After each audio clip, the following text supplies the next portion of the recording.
हमें बेहद अफसोस है इस बात का कि आज म्यूनसिपल काउंसिल रजौरी का एक सीनियर एम्प्लाई जो सुबह अपनी ड्यूटी परफॉर्म कर रहा था और आर्मी की एक वाल जो अनसेव्ड थी पहला से ही वो उसके ऊपर गिरती है और उसके नीचे दबने से उसकी मौत हो जाती है। हमारे ईओ साहब, वाइस चेयरमैन साहब और जो हमारे काउंसिलर हैं वार्ड नंबर 13 के, जिनकी वार्ड से ये बेसिक हैं, हम सारे वहाँ पर पहुँचे और हमने वहाँ से इनको हॉस्पिटल में शिफ्ट किया, जहाँ पे डॉक्टर्स ने ये डिक्लेयर किया कि ये ब्रॉड डेड हैं पहला से ही। और उसके बाद हमारा ये है कि अब इस वक्त हम सारे यहाँ पे मौजूद हैं और हमारी एक कोशिश है कि जो इनके परिवार के बाकी जो लोग हैं उनको कुछ ना कुछ इसमें कंपनसेशन मिले और साथ ही जैसे एक प्रोविज़न होता है उसके तहत मतलब कम से कम इनके एक परिवार के एक आदमी को कोई नौकरी का बंदोबस्त किया जाए। और साथ ही ये है कि अगर ये सारी चीज़ें जैसे वाइस चेयरमैन साहब हमारे बता रहे थे अगर नहीं होती हैं तो उसके बाद एक लीगल रेमेडी है जो पुलिस के पास रहती है। और फैमिली की तरफ से जैसे हमने अभी बात की है, उन्होंने कहा है कि हम एक कंप्लेंट लॉन्च करेंगे और हमारे जो एसआरओ के तहत अगर जॉब मिल जाए या कंपनसेट हो जाए ये तो फिर तो एक बात रहती है। अगर वो नहीं हो पाएगी तो जो अगला जो कानूनन कदम है वो परिवार को और म्यूनसिपल काउंसिल रजौरी जो है वो सारी असिस्ट करेगी इसको और हम वो परिवार के साथ खड़े रहेंगे, क्योंकि इस तरह के जो हादसे हैं ये जो लोग हैं इन्होंने हमारे इस शहर के लिए और पूरे समाज के लिए, सिटी के लिए सुबह आज देखो कितनी बारिश थी और उसमें भी वो वहाँ पर अपनी ड्यूटी परफॉर्म कर रहे थे और सारा समाज और पूरा शहर और पूरी काउंसिल इनके साथ खड़ी,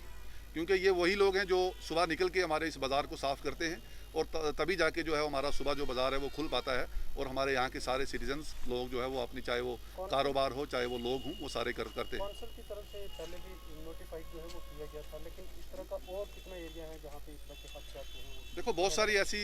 वाल्स हैं जो पहला बनाई थी लेकिन अब पुरानी है या उस वक्त जो है वो सब स्टैंडर्ड बनी है, जिसकी वजह से वो जो उनकी जो इस वक्त जो गारंटी है वो नहीं है, वो किसी भी वक्त बारिश में या बारिश होने के बाद भी कभी नॉर्मल इन्वायरमेंट में भी वो गिर सकती है। और हमारे जो सैनिटेशंस के लोग हैं या सिविलियंस जो हैं, क्योंकि शहर के अंदर ही ये सारा जो वाल्स वगैरह हैं तो वो वहाँ पे उनकी मूवमेंट वगैरह रहती है, चाहे वो आप कोई स्कूटर गाड़ी अगर लगा रहा है वो होता है, चाहे हमारा कोई बैगर्स वगैरह है, मांगने वाला कोई आदमी है वो वहाँ से गुजरता है या बैठता है, या हमारे जो सैनिटेशन में काम करने वाले लोग हैं। तो काउंसिल्स ये सारी चीज़ों को समझती है। अब यह है कि जो अथॉरिटीज़ की जिन की ये वाल्स हैं, हमारी ये कोशिश रहती है कि हम उनको इन्फॉर्म करें टाइमली और वो अपने इन सारी चीज़ों को टाइमली जो है वो सारा दुरुस्त भी करें। लेकिन बड़ा अनफॉर्चुनेट हुआ है कि आज हमारा एक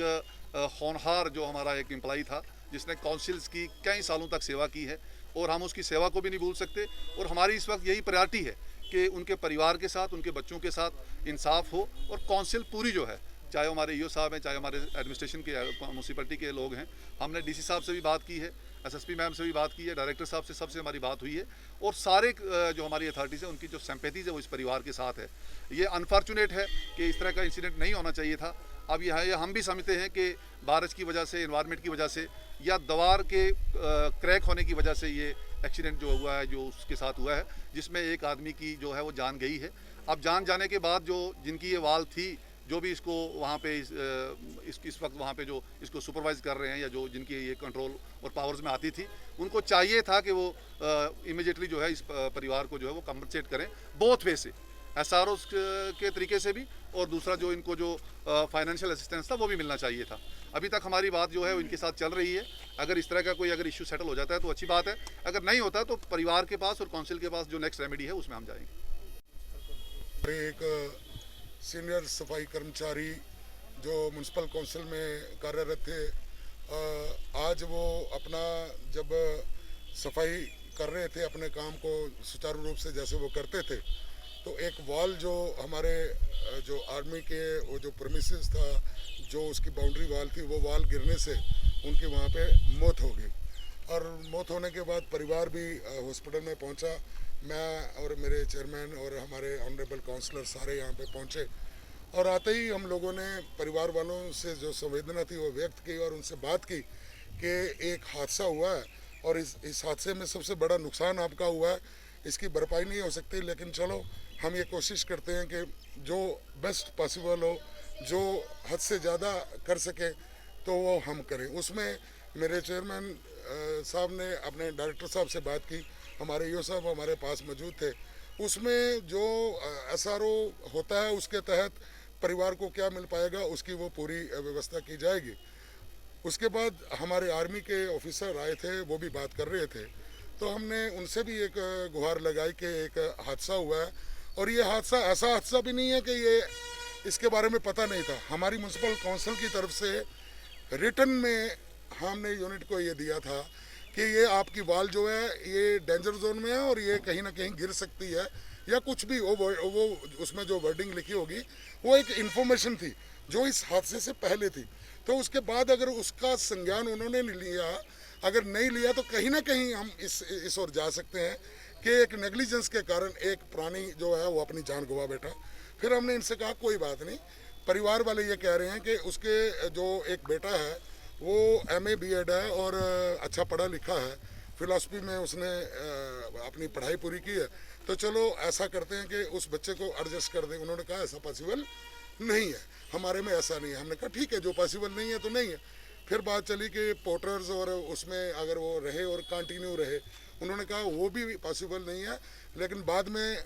एक रास्ता निकला, हमारे ऑनरेबल काउंसलर जो उस वार्ड के हैं जोगेश जी, उन्होंने कहा कि बारा जी पढ़ा लिखा बच्चा है, आर्मी के हमारे 2 स्कूल हैं, चाहे वो आर्मी गुडविल है चाहे AGPS है, तो हम कहीं अगर वो बच्चा वहाँ पढ़ाने में लग जाए, मैनेजमेंट तो सारी आर्मी के पास है। हमने सब ने कहा कि ये तो पॉसिबल है क्योंकि मैनेजमेंट सारी हमारे आर्मी के पास है, उसमें उसको अगर पढ़ाने के लिए लगा देते हैं, उस परिवार से